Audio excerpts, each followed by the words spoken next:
class we will discuss the next topic. This is a empirical formula.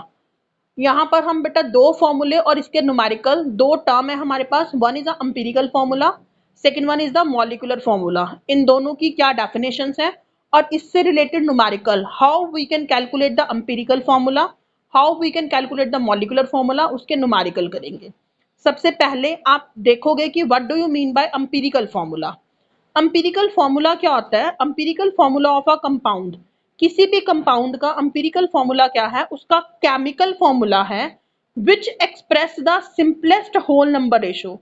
जो क्या express करता है कि उस फॉर्मूले में कौन कौन से एलिमेंट किस सिंपलेस्ट रेशो में प्रेजेंट हैं, उसको हम क्या बोलते हैं? उसका एम्पिरिकल फॉर्मूला. जैसे एग्जाम्पल देकर आपको समझाती हूँ. जैसे मैंने बोला कि बेंजीन है, बेंजीन का जो फॉर्मूला C6H6 है, मतलब बेंजीन का मॉलिक्यूलर फॉर्मूले की बात करें हम, बेंजीन का मॉलिक्यूलर फॉर्मूला क्या है? C6H6. और ये वाला फॉर्मूला हमें एग्जैक्ट क्या बताया कि बेंजीन में 6 एलिमेंट या फिर 6 एटम कार्बन के हैं और 6 एटम हाइड्रोजन के हैं. Means the molecular formula give the exact number of a element, exact number of atom is present in a one particular formula. But empirical formula हमें क्या बताता है? empirical formula हमें ये बताता है कि किसी भी एक केमिकल कंपाउंड में एक फॉर्मूला में कौन से एलिमेंट प्रेजेंट हैं उसकी सिंपलेस्ट रेशो में.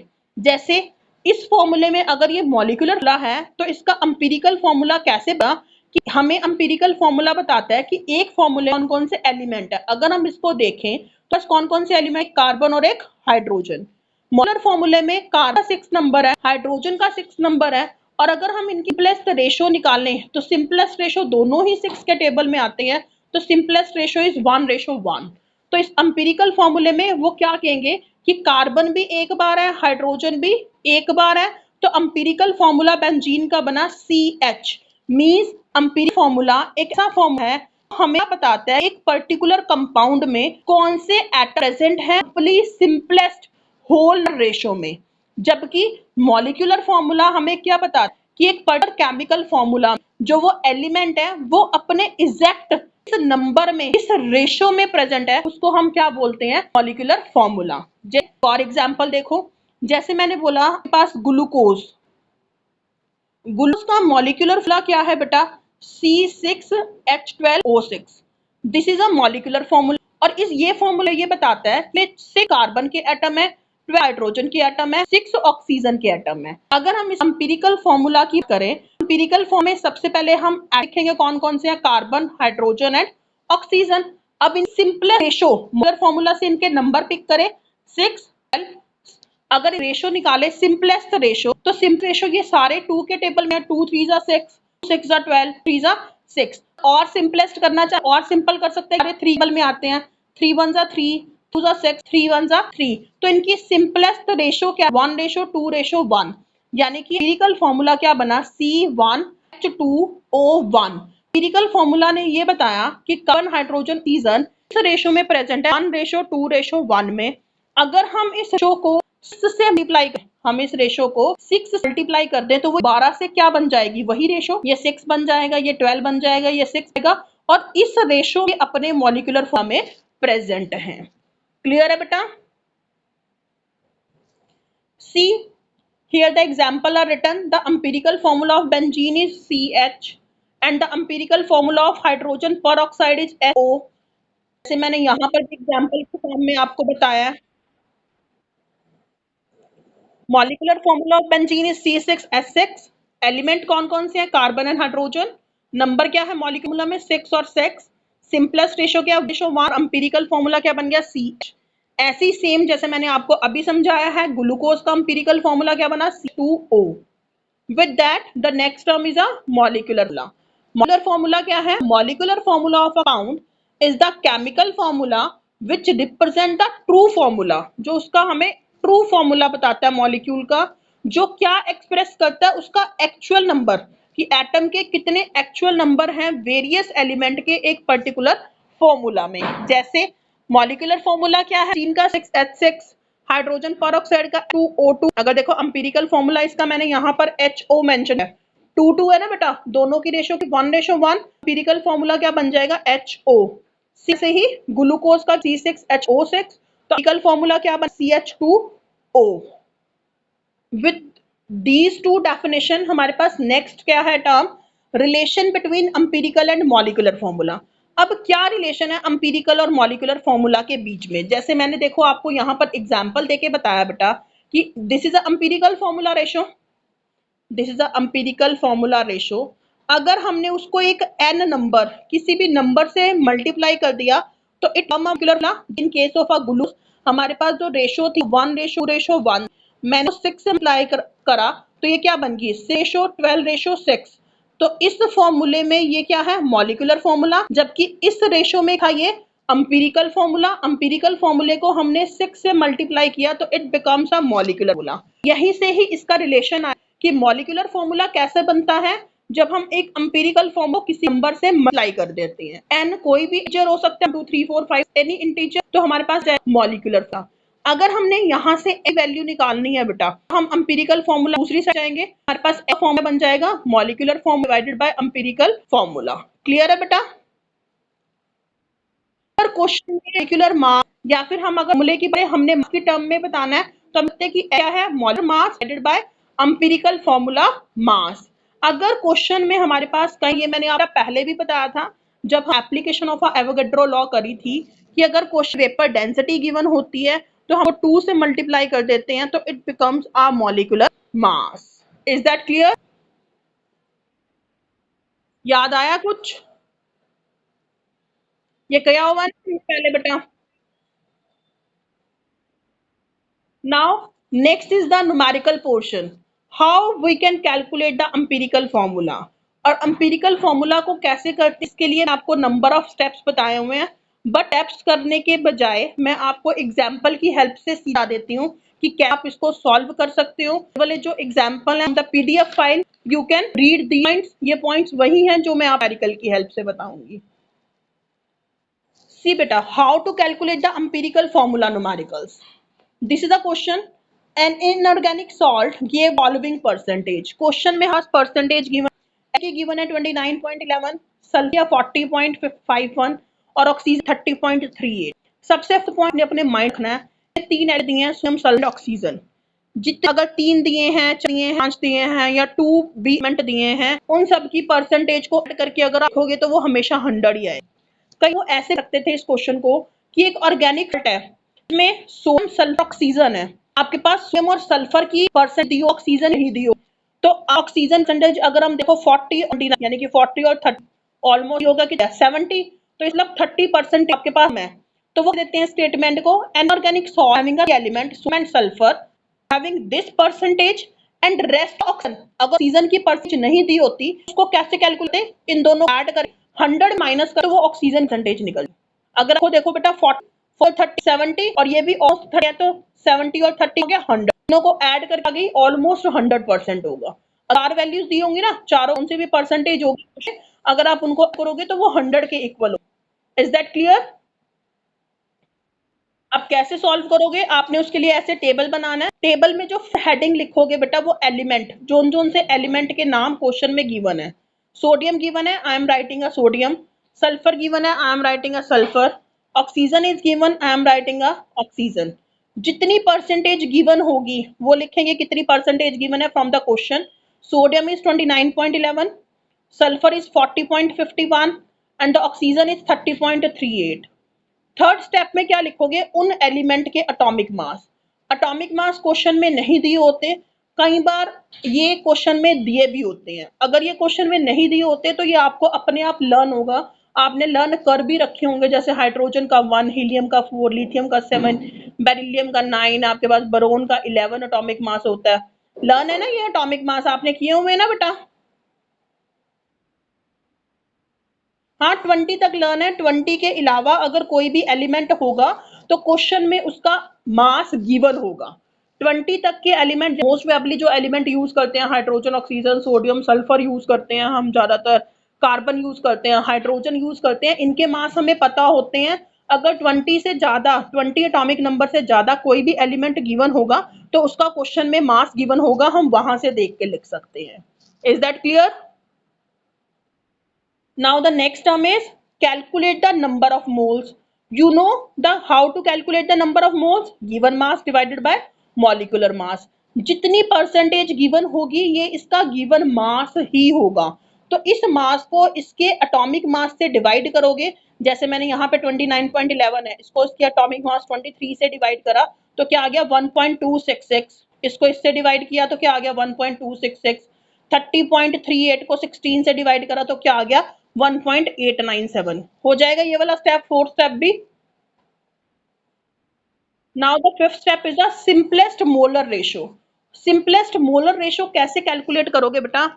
नंबर ऑफ मोल्स में जो सबसे कम वैल्यू होगी, listen carefully, number of moles में जो सबसे कम वैल्यू होगी उस वैल्यू से सारी वैल्यूज को डिवाइड कर दोगे। जैसे यहाँ पर हमारे पास नंबर ऑफ मोल्स में 3 वैल्यू हैं, 1.266, 1.266, 1.897, ये दोनों वैल्यू सेम है।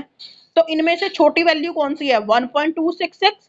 तो सिंपलेस्ट मोलर रेशो बनाने के लिए इन तीनों वैल्यूज को उस सबसे छोटी वैल्यू से डिवाइड दोगे। जैसे फर्स्ट देखो 1.266 को 1.26 से डिवाइड करा, आ गया 1। अगेन 1.6 है, इसको 1.266 से करा तो 1 आ गया। यहाँ पे 1.897 था तो इसको भी 1.266 से डिवाइड करा तो क्या आ गया 1.5 आ गया। तो ये क्या, सिंपलेस्ट मोलर रेशो। नेक्स्ट हमारे पास क्या है, क्लियर है ये वाला पॉइंट भी? Next is the simplest whole number ratio. Simplest whole number molar ratio कहते हैं, देखो बेटा, पर ये वाले पॉइंट में हमारे पास एक पूरा नंबर आ जाता है। देखो 1 is a whole number, this 1 is a whole number, but 1.5 is the fraction number. तो हमने अगर ये सारे होल नंबर आ जाते हैं, होल नंबर का मतलब एक पूरा नंबर आ जाता है, अगर ये पॉइंट्स या फ्रैक्शन में नहीं आता तो सिंपलेस्ट होल मोलर रेशो क्या रहेगी, सेम। अगर ये पॉइंट में आ जाता है तो हमने उस नंबर को एक ऐसे नंबर से मल्टीप्लाई करना है कि वो एक पूरा होल नंबर बन जाए जो फ्रैक्शन में है। जैसे 1.2 को मैं किस नंबर से मल्टीप्लाई करूं कि वो एक पूरा नंबर बन जाए? अगर मैं 1.5 को 2 से मल्टीप्लाई करती हूँ तो ये एक पूरा नंबर 3 बन जाता है। इसको 2 से मल्टीप्लाई करने का मतलब बाकी सारे एलिमेंट को भी हमने उसी नंबर से मल्टीप्लाई करना है। क्लियर है ये वाला स्टेप? जैसे 1.5 को 2 से मल्टीप्लाई करा तो 3 बन गया, तो इसको 2 से मल्टीप्लाई करा तो बाकी जितने भी एलिमेंट होंगे इस क्वेश्चन में उनको भी सेम नंबर से मल्टीप्लाई करोगे ताकि हमारे क्वेश्चन में कोई भी फ्लक्चुएशन ना हो।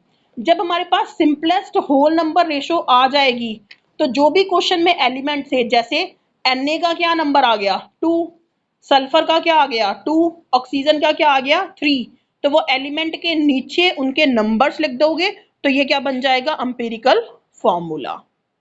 क्लियर है? एक और एग्जांपल की हेल्प से आपको थोड़ा सा और क्लियर हो जाएगा ये। सी, थोड़ा सा चेंज है इसकी स्टेटमेंट में।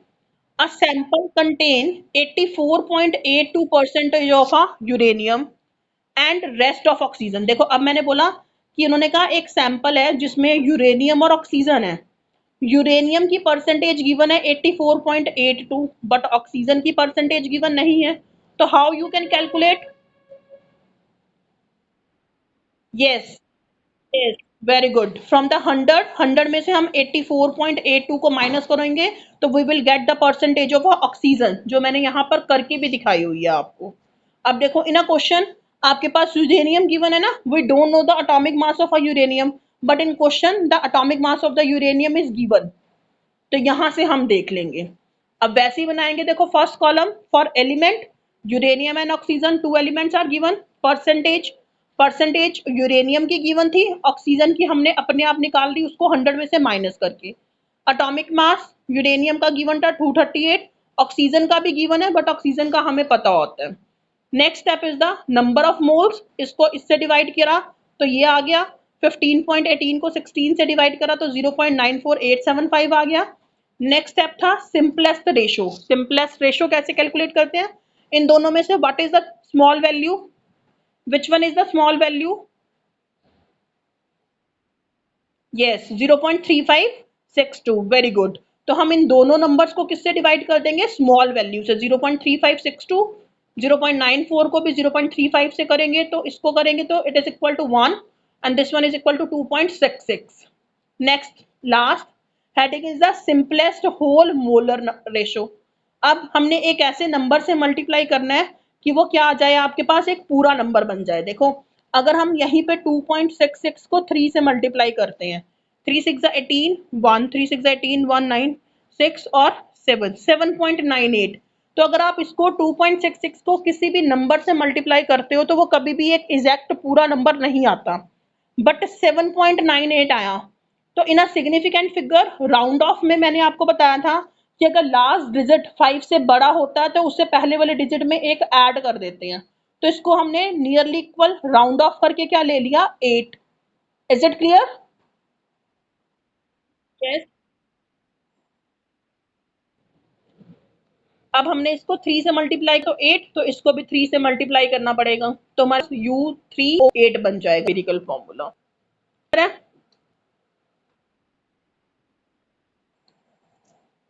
अब देखो बेटा हम आगे करेंगे how to calculate the molecular formula. Empirical formula तक कल सीखेगा। फॉर्मूला कैलकुलेट करने के आपके पास क्वेश्चन या मॉलिक्यूलर मास गिवन हो।